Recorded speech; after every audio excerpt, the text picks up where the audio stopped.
Jadi saya hanya berfokus kepada dalil ya, bukan kepada asumsi.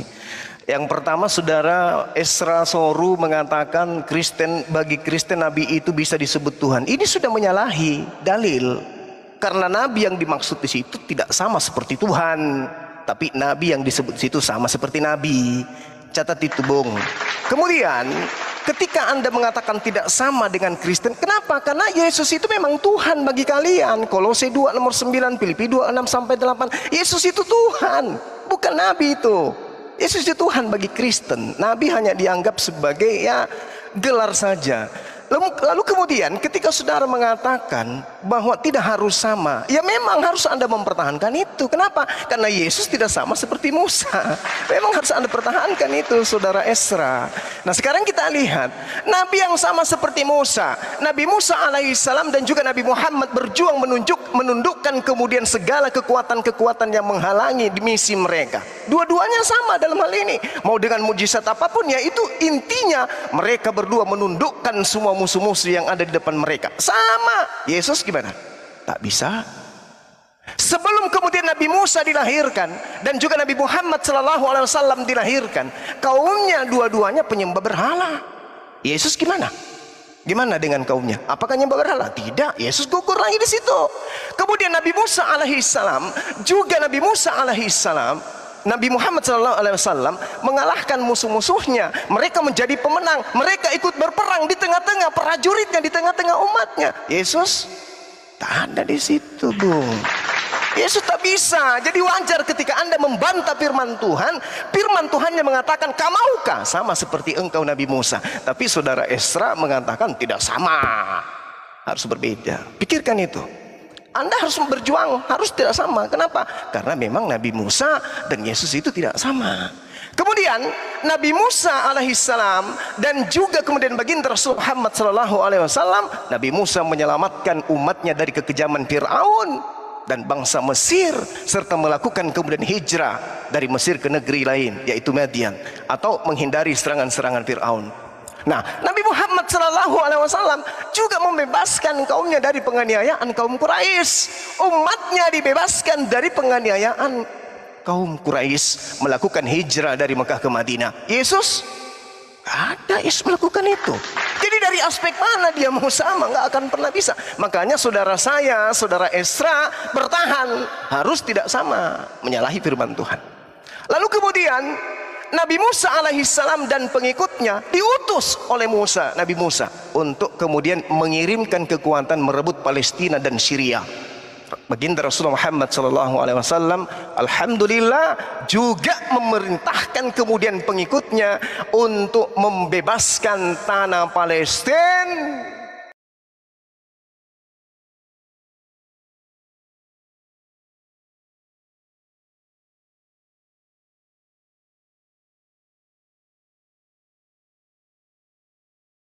Tidak sama persis dengan Nabi Musa maksudnya. Lalu kemudian Nabi Musa dan Nabi Muhammad sama-sama menerima hukum baru. Yesus tak menerima hukum apa-apa. Dia hanya melanjutkan hukum yang datang dari Nabi Musa. Jadi gugur lagi Yesus di sana.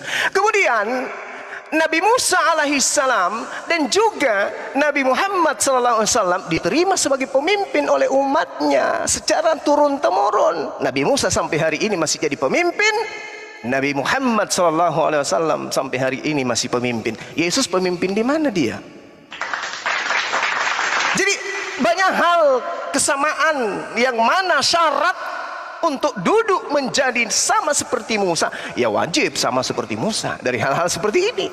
Ini adalah hal yang fundamental. Sementara berbicara mengenai Yesus, di mana disimpan Yesus itu agar sama seperti Musa? Dari aspek mana? Jasad tidak, kedatangan tidak, kepergian tidak, umat yang ada di sekelilingnya tidak, kitab suci tidak. Lalu apa yang sama? Gak ada yang sama. Makanya Pak Pendeta mungkin bukan malu ya, tapi memang kayaknya tidak ada yang sama seperti Nabi Musa itu.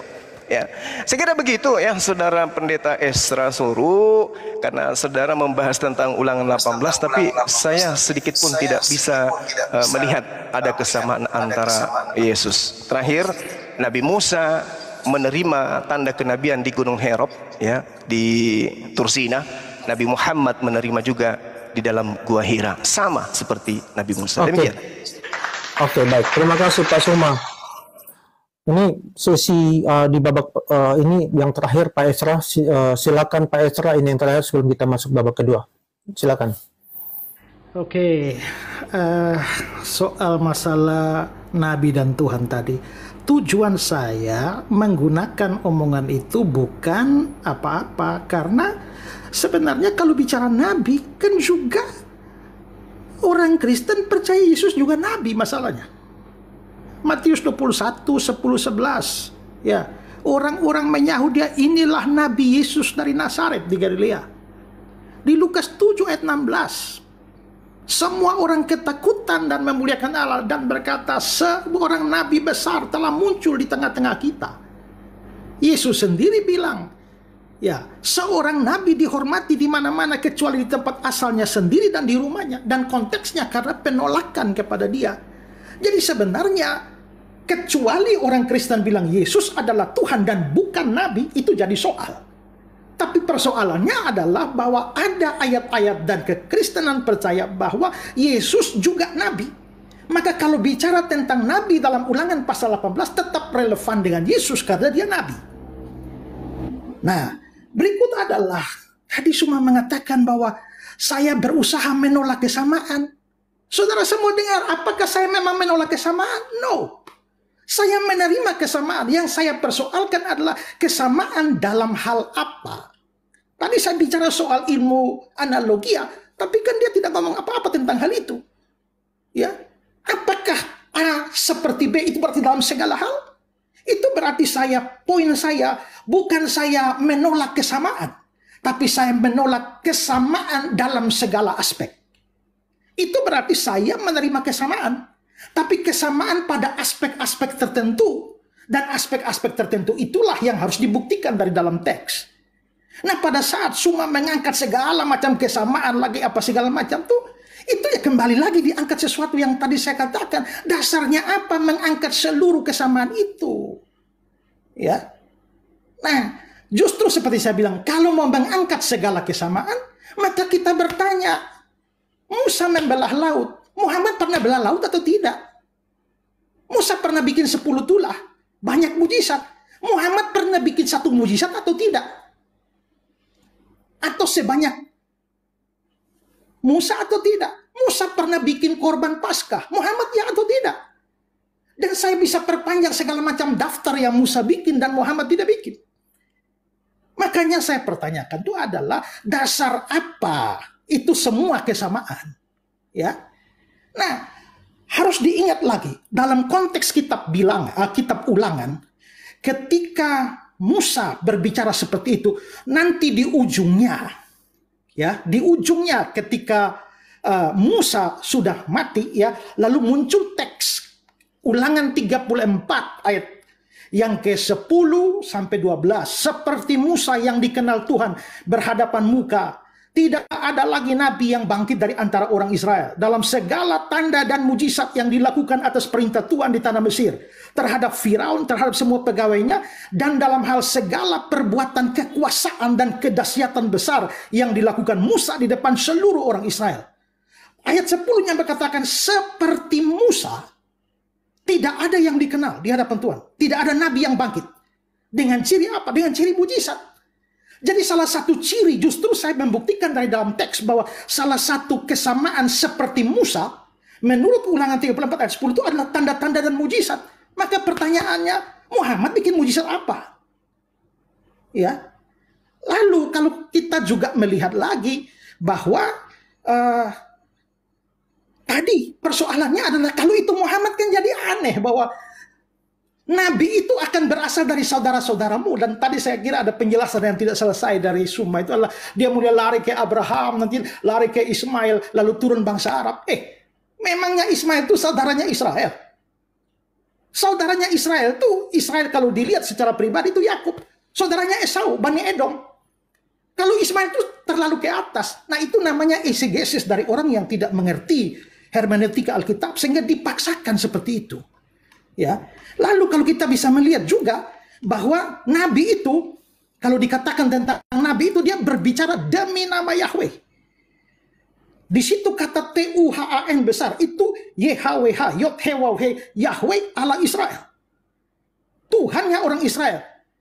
Lalu setelah itu langsung dibicarakan tentang nabi-nabi palsu. Pertanyaannya adalah bahwa kapan Muhammad pernah berbicara demi nama Yahweh Tuhannya Israel? Tidak ada. Kalau tidak ada, maka justru apa yang dikatakan di sana bahwa berbicara konteksnya nabi palsu, maka justru kalau Muhammad mau dipaksa Waktunya. Oke, Pak Isra, sudah selesai. Habis waktunya. Oke, sudah selesai. Oke, baik. Terima kasih semuanya. Kita memberi aplaus masing-masing dari rumah terhadap kedua pendebat. Babak pertama sudah selesai. Kita akan masuk babak yang kedua. Kedua pendebat sudah siap atau masih mau minum dulu? Mau minum silakan. Oke, baik. Kita akan mulai. Pak Isra siap, Pak Suma siap. Oke, kalau tidak ada berarti sudah siap. Oke, Izin 1 menit. kita masuk. Izin 1 menit. Izin 1 menit. Oke, silakan. Kembalikan dulu ke host untuk meriahkan acara kita dulu. Itu lagi di opening lagi tadi ya. Sekarang opening bagiannya Pak Isra Soru kan 10 menit Bang Inspirasi untuk babak kedua. Betul. Makasih host. Thank you. Oke.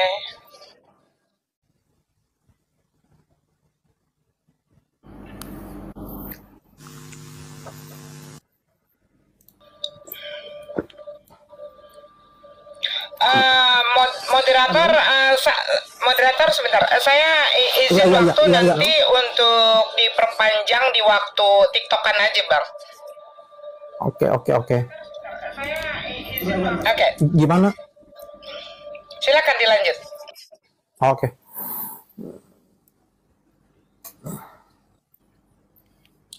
Saya sudah mulai ya. Pak Isra sudah. Oke. Silakan timer siap. Dimulai Pak Isra siap ya. Dimulai dari sekarang. Oke.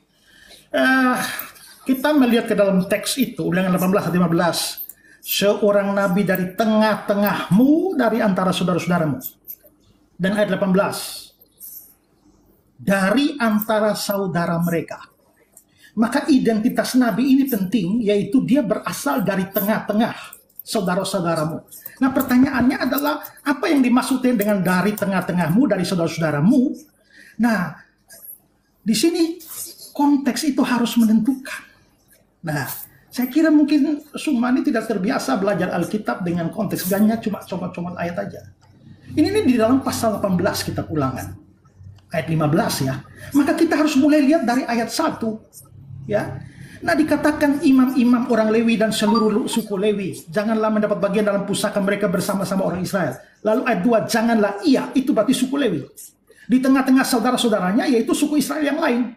Tuhanlah milik pusakanya yaitu suku Lewi. Seperti yang dijanjikan kepadanya suku Lewi. Inilah hak imam suku Lewi, ayat 3. Ayat 4 juga. Ayat 4, hasil pertama gandummu itu suku Israel yang lain. Dari anggurmu itu suku Israel yang lain, mu di situ. Minyakmu terus itu suku Israel yang lain, itu diberikan kepada suku Lewi. Lalu ayat yang ke-7 saya lompat, menyelenggarakan kebaktian demi nama Tuhan Allahnya suku Lewi sama seperti semua saudaranya suku Lewi. Jadi pertama-tama ayat 1 sampai 8 itu bicara soal suku Lewi, maka saudara-saudaramu itu adalah saudara-saudara dari suku Lewi. Lalu ayat 9 sampai 18 itu mulai nasihat kepada umat Israel secara umum. Apabila engkau umat Israel sudah masuk ke negeri yang diberikan kepadamu umat Israel, Tuhan Allahmu umat Israel, janganlah engkau umat Israel. Lalu ayat 10, dan di antaramu itu umat Israel. Lalu loncat ke ayat yang ke-12, sebab setiap orang yang melakukan hal itu adalah kekejian dari Tuhan. Dan oleh karena kekejian inilah Tuhan Allahmu umat Israel menghalau mereka dari hadapanmu, itu umat Israel. Lalu ayat 13 itu semuamu di situ dan kau di situ adalah umat Israel. Maka muncullah ayat 15. Seorang nabi dari tengah-tengahmu, itu dari tengah-tengah umat Israel, bukan dari orang Arab. Dari antara saudara-saudaramu, itu Israel. Lalu dari ayat yang ke-18, seorang nabi akan kubangkitkan bagi mereka, bagi umat Israel. Di antara mereka umat Israel seperti engkau. Dia akan mengatakan kepada mereka, umat Israel, segala yang kuperintahkan padamu. Nah, itu berarti bahwa frase dari tengah-tengahmu dan dari antara saudara-saudaramu itu tidak bisa di luar dari 12 suku Israel. Bagaimana larinya loncatnya sampai ke Abraham, lalu Ismail, lalu turun bangsa Arab. Itu terlalu jauh. Nabi ini harus dari kalangan orang Israel dan bicara untuk umat Israel. Muhammad bukan nabi dari kalangan Israel dan tidak bicara secara khusus untuk orang Israel. Ya. Begitu juga dari antara saudara-saudaramu, itu frase yang umum di dalam kitab-kitab Taurat. Imamat 10 ayat 6, Imamat 25 ayat 26, juga Hakim-Hakim 20 ayat 13. Dan kalau kita bicara konteks yang lebih dekat, Ulangan 17 ayat 15. Ini soal pemilihan raja. Maka hanyalah raja yang dipilih Tuhan Allahmu yang harus kau angkat atasmu dari tengah-tengah saudaramu. Jadi rajanya itu harus dari tengah-tengah saudaramu. Siapa? Ya nanti kita bisa lihat Benyamin atau Daud, itu kan dari orang Israel. Jadi istilah dari tengah-tengah saudaramu tidak pernah berarti bahwa itu dari luar bangsa Israel. Jadi mustahil Nabi itu Muhammad, karena Muhammad bukan orang di antara Israel. Itu di pinggir Israel atau di luar Israel. Ya. Nah, terus Nabi itu akan berkata-kata demi nama Yahweh. Ya, itu yang tadi dibilang ya. Dia bicara demi namaku. Tapi namaku yang dimaksud di sana siapa? Ulangan 18 ayat 21. Difirmankan Tuhan besar. Yahweh. Demi nama Yahweh. Ya. Nah, pertanyaannya kapan Muhammad pernah berbicara tentang nama Yahweh, Tuhannya orang Israel? Ketiga, Nabi itu mengenal dan dikenal Yahweh, mempunyai hubungan yang sangat spesial dengan Yahweh. Seperti Musa. Ini yang saya bilang. Seperti di situ harus dilihat dari konteks. Nah, kalau kita geser ke belakang Ulangan 34, seperti Musa yang dikenal Tuhan berhadapan muka dengan muka. Nah, frase dikenal Tuhan berhadapan muka dengan muka itu menunjukkan tingkat kekaripan yang sedemikian rupa dengan Nabi itu dengan Yahweh. Pertanyaannya adalah apakah Muhammad mempunyai hubungan yang spesial dengan Yahweh, Tuhannya orang Israel? Dan dari konteks Ulangan 18, Nabi itu harus menjadi perantara antara umat Allah dengan umatnya Israel. Karena ayat 15, seorang Nabi akan dibangkitkan bagimu, tapi Nabi seperti engkau tuh dalam hal apa? Tidak bisa dalam segala hal yang diambil semua dengan segala macam dari ujung dunia. Ayat 16 itu jadi kuncinya. Tepat seperti yang kamu minta dahulu kepada Tuhan Allahmu di Gunung Horeb pada hari perkumpulan dengan berkata, tidak mau aku mendengar suara Tuhan Allahku, dan api yang besar ini tidak mau melihatnya lagi, supaya jangan aku mati. Lalu berkatalah Tuhan kepadaku, apa yang mereka katakan itu baik. Seorang nabi ku bangkitkan bagi mereka. Berarti nabi itu, ini kan orang Israel takut ketemu Tuhan di Gunung Horeb, lalu minta supaya jangan Tuhan ngomong langsung. Ada perantaranya, yaitu Musa. Maka janji tentang nabi itu akan nabi yang akan berfungsi sebagai perantara antara Tuhan dan umatnya Israel. Jadi kesamaan itu adalah kesamaan dalam keperantaraan itu. Itu konteksnya. Jadi tidak bisa diambil segala macam jurusan. Pertanyaannya, kapan Muhammad dikatakan sebagai perantara antara Allah, Yahweh, dan umat Israel? Masih dalam hal yang sama yang seperti saya singgung tadi. Seperti Musa.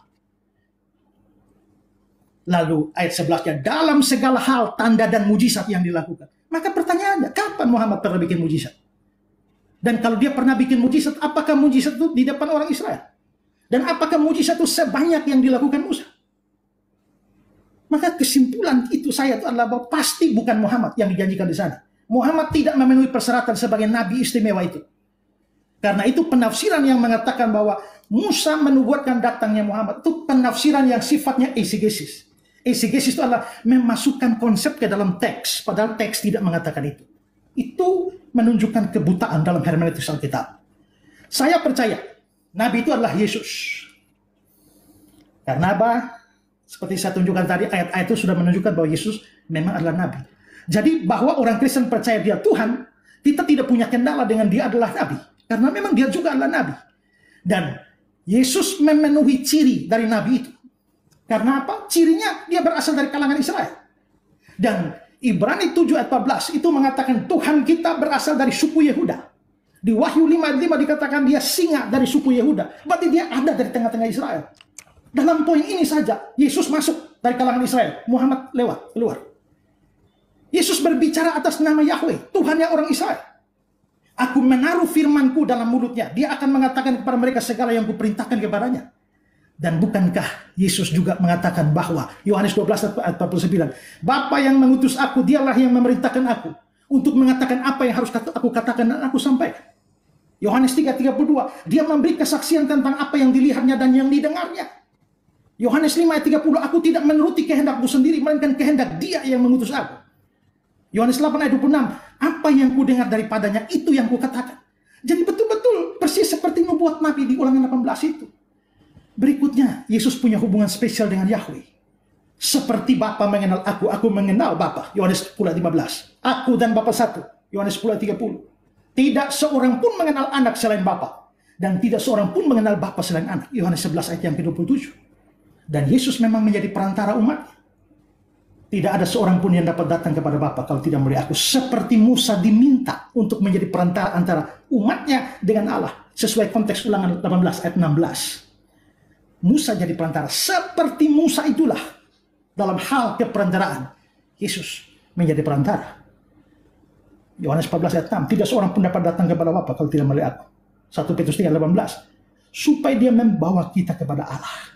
Dan 1 Timotius 2 ayat 5. Dia yang menjadi pengantara antara Allah dan manusia, yaitu manusia Kristus Yesus.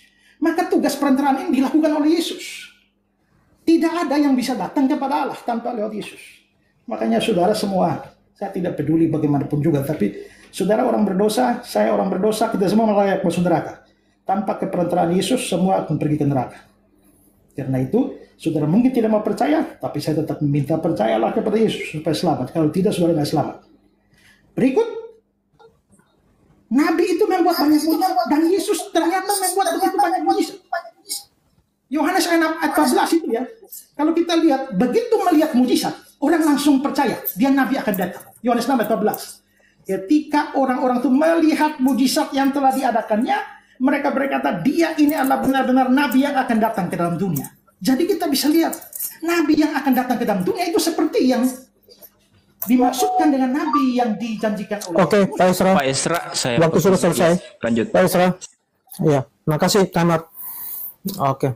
Pak Esra sudah cukup. Oke. Wah, ini cukup banyak poinnya. Beta cukup khawatir kalau bisa jadi melebar kemana-mana. Jadi beta akan memperingkasnya begini. Mungkin ada dua hal, dari di samping ada banyak hal yang Pak Esra sampaikan. Pertama adalah argumen Pak Esra terkait di tengah-tengah saudaramu. Yang dimaksud adalah ya saudara-saudara suku Lewi dan suku Israel, bukan suku Arab gitu. Itu menurut Pak Esra, menurut konteks itu, bukan dari suku Arab. Jadi mustahil itu Muhammad, dia harus pada orang dari dalam suku Israel. Menurut Pak Esra itu merujuk pada Yesus gitu. Kemudian ya raja-raja di tengah saudaramu itu harus dari orang Israel. Dan Nabi yang datang itu harus bicara atas nama Yahweh gitu. Apakah Nabi Muhammad bicara sama Yahweh itu dipertanyakan. Apakah Muhammad juga mempunyai hubungan dekat dengan Yahweh gitu. Kemudian Nabi yang datang itu dikatakan sebagai perantara Yahweh gitu, ya, seperti Musa.